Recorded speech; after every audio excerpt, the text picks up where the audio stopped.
of New Jersey. I want to put it up on the screen for you. It says law enforcement officers have responded at each affected polling place. Some of these polling locations have already reopened to the public. The polls in New Jersey opened at 6 a.m. sharp. We have not seen any added security in the last hour or so, but it is certainly possible that we could see more because with this polling facility right here behind me, we are going to be seeing the Democratic nominee for governor, Mikey Sherrill. She'll be out here with her family to cast her ballot, speak with reporters. Her campaign telling us they are aware of these threats, but no other official statements yet coming from Governor Murphy or as well as the Jack Ciattarelli campaign, the Republican nominee for governor. There's the question, of course, is whether or not this would have any impact on turnout. These threats were communicated fairly early in the morning, and as you could tell from the AG statement here, they wanted to get this cleared up as quickly as possible. They didn't want to see anybody delayed or to face any obstructions in getting a chance to cast their ballot.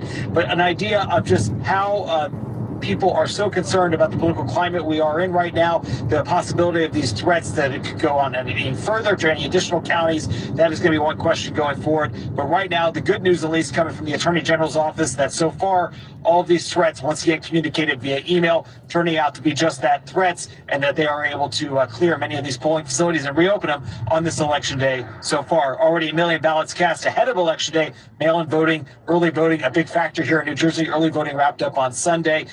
It's unclear how many people will be showing up. It's a beautiful day here in the Northeast, but imagine that these polling places that we open until, I believe, 8 p.m. if memory serves, 8 p.m. this evening, so people will still have a chance to cast their ballot, even if there is a little bit of a delay as they head there this morning. Brian Ainsley and Lawrence. All right, and that's the deal in New Jersey. Let's find out more. Thanks, Mark. Yeah, Rachel Compost-Duffy is live at the Roxbury Diner in New Jersey. Also, polls have just officially opened. Wow, enthusiastic group there. That's right. And guys, I was just going to say that report from Mark Meredith is important, but it is not dampening the spirits here at the Roxbury Diner. By the way, this is the most Jersey diner there is. There's a bar right when you walk into the diner. It's incredible. Full bar. I'm here with the young lady, Solia. This is going to be your very first election, right? Yes, it is. You're playing hooky. You're supposed to be in a media internship class. Well, to be honest, this is much more educational consideration. Full media, that's right. So what's the biggest burning issue for you in this election? Probably the thing I'm focusing on the most is biological men and women's sports and safe spaces. And has that affected you personally? Yes, it has. As a student athlete, me and my friends have had several experiences where this has happened. There was one fencing tournament a few years ago where one of my friends had to go against a transgender woman who was biologically a man, and she had an undefeated record that day up until that point because she had to battle. It was an unfair advantage. Not fair. I think as high school students, we need to start advocating for freedom of speech and maintaining our God-given rights. And I think that's very important, especially as Catholic school students over here. Yep. Okay, these are a couple of Catholic school moms. What's your top issue? I am pro-life, and I cannot back a candidate that doesn't protect our unborn. Yeah. Especially late-term abortion. Yeah, Mikey Sherrill for late-term abortion. Okay. Thank you, ladies. All right, we're moving over here. What's your name? Bill Pepe. What? Bill Pepe. Yeah. So you're a union guy. Yes, laborers. So why are labor union guys like you voting for Jack Ciattarelli? Because Mikey Sherrill voted against no tax on tips, no tax on overtime, no tax on Social Security. She's not from Jersey. She's unqualified. And tonight, New Jersey, we get our bags back. Yeah. Bags are a big issue. Really, really fast. Kenneth here, Latino vote's an important vote in this election. Yep, absolutely. Do you think they can change the election? I know so. New Jersey's Hispanic community will make Jack Ciattarelli our next governor tonight. Okay. Back to you, Steve, in Virginia. Steve?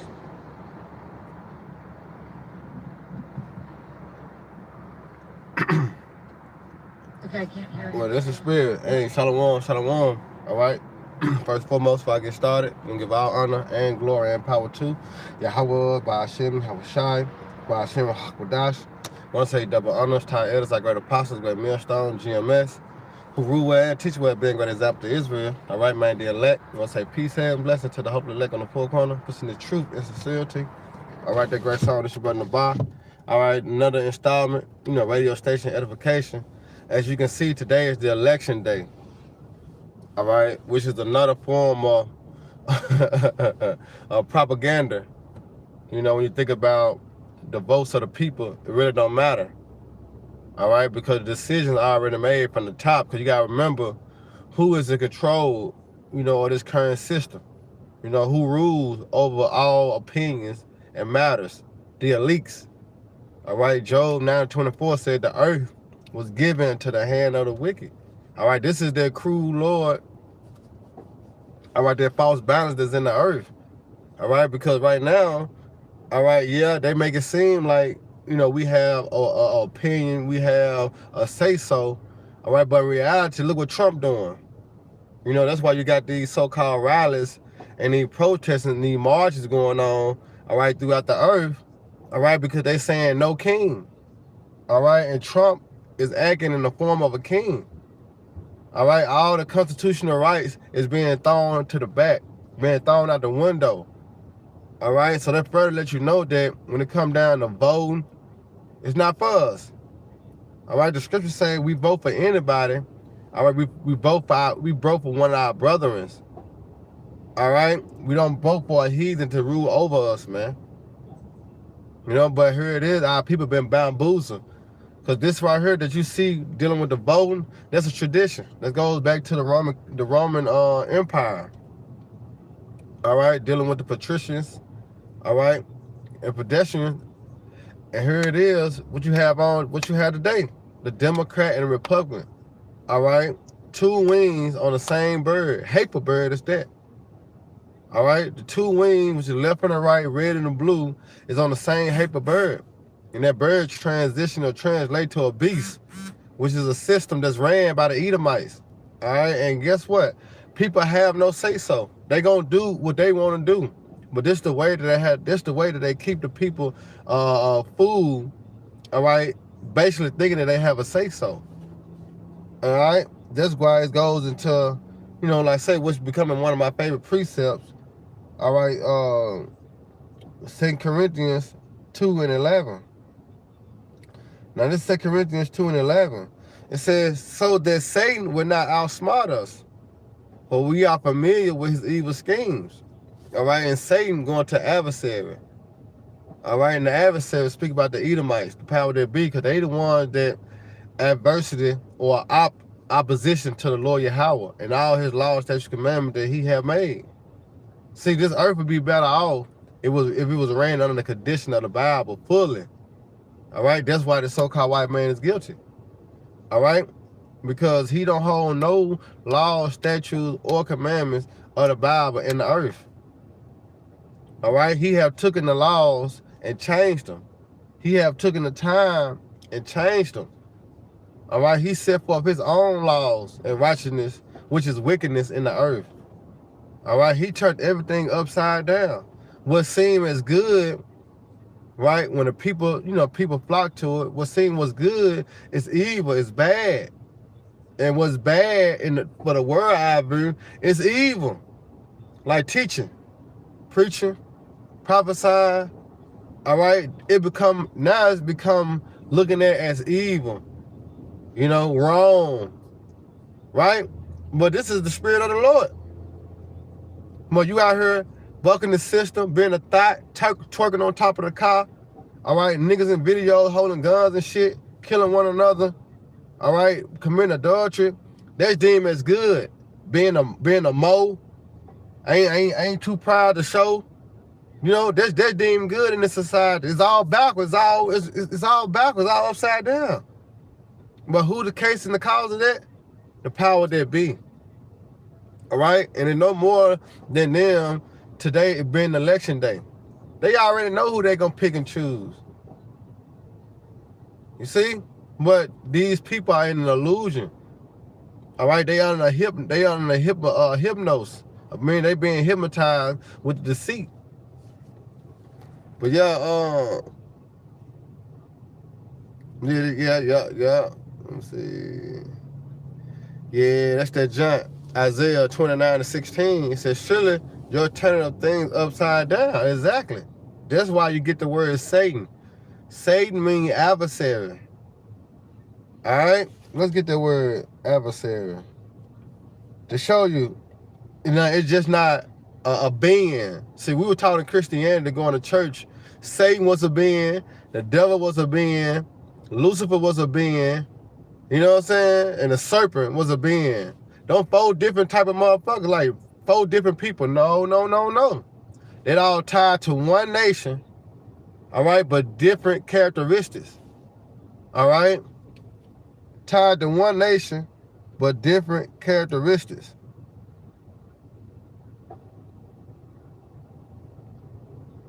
Come on, nigga.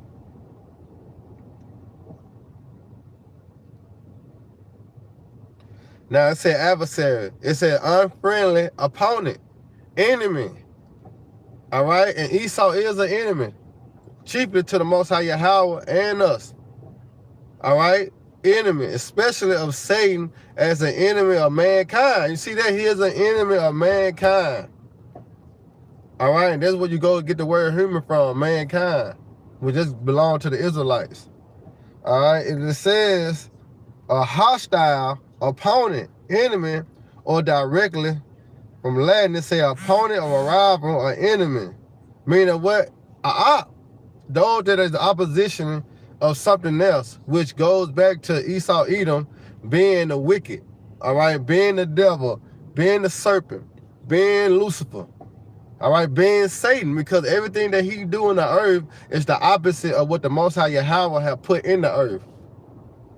Look at the food. All right, just food for 1 point, an example, the food. Like Elias Woman did a lesson, you know, food supposed to grow, fruits supposed to grow in your backyard. When it come down to fruits and vegetables, they're supposed to be planted on the trees and in the ground. They're supposed to be in our backyard.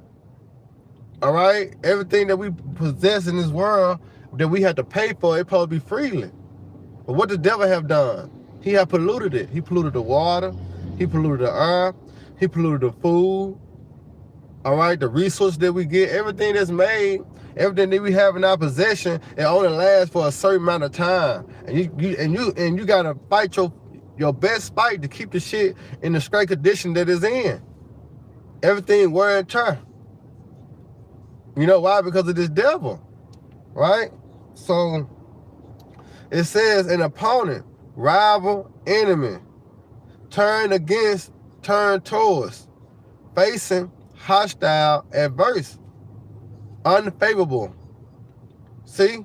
And that's what Esau Edom, all right, is doing as he continued to push forth the unrighteous decrees, the unrighteous laws, all right? Put more evil in the earth. You know, make Sodom as glorified as it could be. You know, all this is under the hand of the wicked. And that's why the people is in a state of mourning. You know, the majority of the people, when you come down to the Israelites and the other nations, all right, they are in a state of mourning. Because who ruling the devil? Esau Edom, the adversary.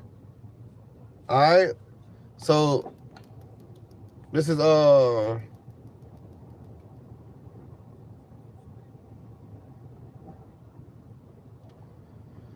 yeah, that's going to prophesy in Ephesians 5:11. It says, and have no fellowship, all right, with the unfruitful works of darkness, which that's going to the elites. But hand join a hand with the wicked shall not go unpunished. All right, so when you start to go along with this system, all right, just like a rapper or a singer, before they got on, they was in the hood. All right, but then they got introduced to the lifestyle, they got a little money, and guess what? They fell into their trap. So now they doing the works of darkness. These so-called pastors and preachers. All right, to order to be a preacher or a pastor, have a church, all right, you got to have a 501c3 charter. You see, you got to go up under the status, all right, of the authorities. And now you can't even teach what you want to teach. You got to teach what they tell you to teach. There's certain things that you can't say. A lot of things you got to hold back. That's going into being a part of the work of darkness. Because darkness means what? A thing that you can't see, right? Meaning blind. What blind you? Deceit. Because deceit is lies. See, when you know the truth, you being open, your eyes up. Oh, damn, now I know, now I see. Because what? You have been given the truth. So in reverse, if somebody lied to you, you being deceived, then mean what? You being blind, you being put in darkness. All right? And that's what, like I say, the pastors, when they come into that their 501c3 charter, they putting out people in more darkness. They not bringing out people to the light. See, the prophets who the Lord have set up through the spirit and power of Yahweh Shema Shai, right? Which show you that prophecy is at hand, because after that 3 days and a half, the spirit of life did enter to the earth. All right, Apostle Gabar did a lesson yesterday, all right, speaking about, all right, Elder Abba Vivens, all right, going to the prophecy, all right, of 1969, 1970, but Malachi 4 and 5. See, all that happened. But you got to have faith to believe that. Because how else this spirit, all right, was given? How else we was able to turn back to the fathers, all right? How else we begin to call upon the name of Yahweh Shema Shai in the land of our captivity? You see that? But guess what? These so-called pastors has been set up. These so-called preachers in these churches, these holy houses, they didn't bring us back into the Father. You know, they didn't give us the name. They didn't teach us the ways of the Lord. We learned this from the prophets. All right, as it was stated, they were going to be on the highways and the hedges. They're going to be prophesying. All right, they're going to be warning the people. And that's what we have, starting with the apostles of Elder Great Millstone. All right, but going back into this darkness, it says, so like, go back to this darkness, so like, let me go back to Ephesians 5 and 11, it says they have no fellowship. See that? With the unfruitful. You can't kick it with them. All right? It said, can two walk together lest they be agreed? You can't fuck around with them. It's not good, it's not safe. Because birds of a feather flock together. Because whatever a nigga do when you around him, or whatever she do when you around her, eventually you're going to take part of that. Because that spirit going to rub off on you. That's why you got to stay away. That's why the scriptures say, watch the time thou keep. I know that's in the Apocrypha. All right, it tell you about how discerning the time when you're around people in the world. Count their time. All right, I'm going to go over here about an hour. You got to know how long you're going to be over there. Don't go over there, just be going over there. Now you just spent the night.